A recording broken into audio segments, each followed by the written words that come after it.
Hi, welcome to the Science of Feeling Good. I'm Tracy Thomas, and today we're talking about 5 really amazing silver linings that I'm seeing show up amidst the coronavirus crisis and all of our home quarantines.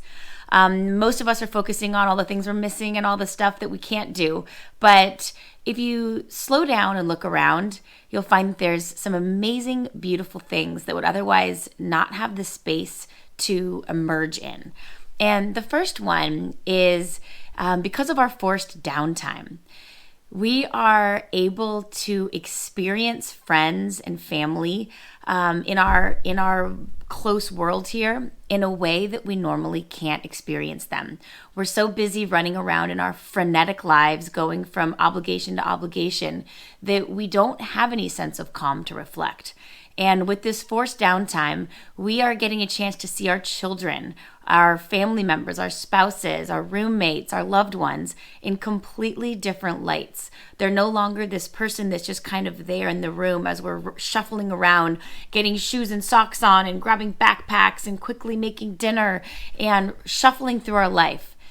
And so many of us don't get a chance to experience our family in this capacity.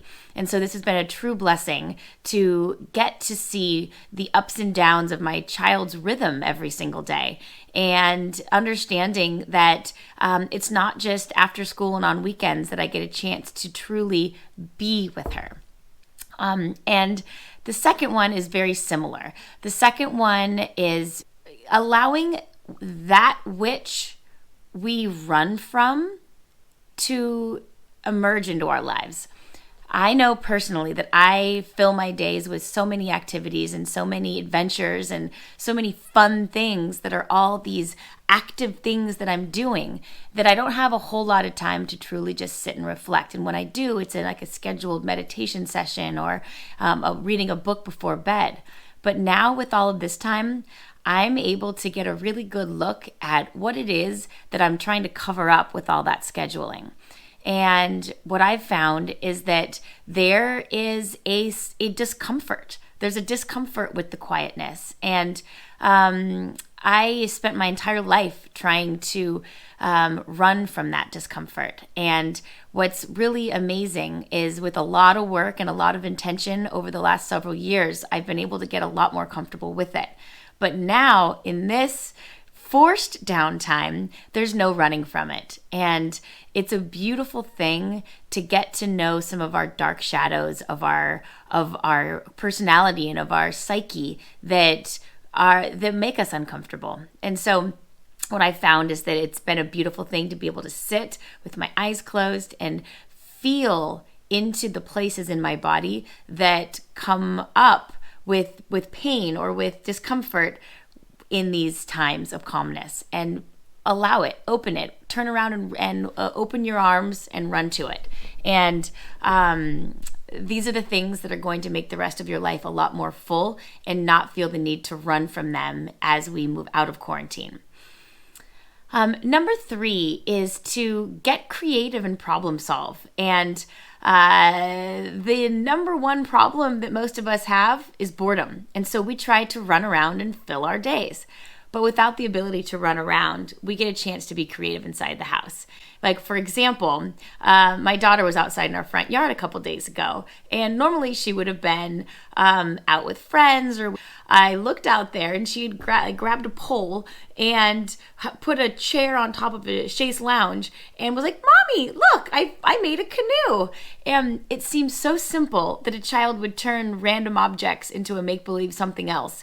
But we fill them with so many toys and activities and structure that they don't really get a chance to use their imagination. And so that simple walking out and seeing her take total joy in that which she created reminded me of what my childhood was like, and what childhoods are often not so much like anymore.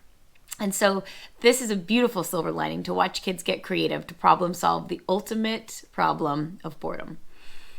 Number 4 is to relish in how much the community is coming together. We're seeing ourselves as one species. We are all humans. We're not members of different races or political groups or countries. Like, we're all in this together battling a virus.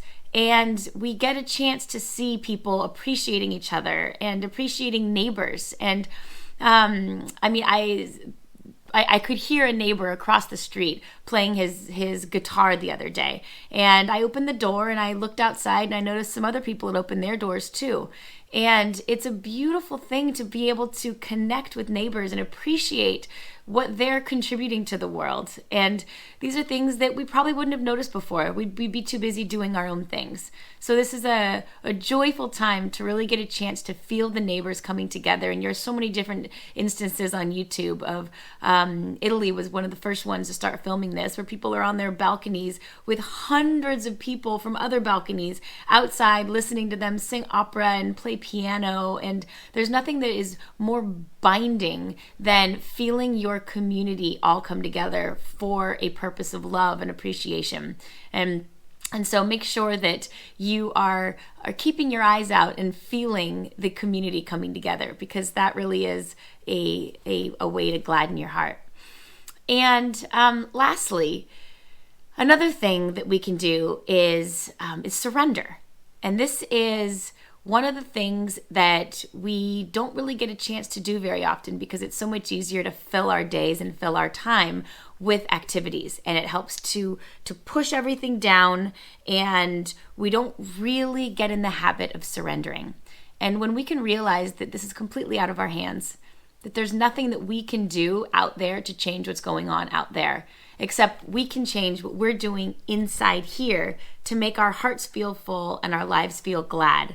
And that is a practice of surrendering. Say, I don't know what's going to come, but I trust that good things are going to come, that there are silver linings, that there's silver linings in my life, there's silver linings in my family's life, and there's silver linings in everyone's life if you look for it.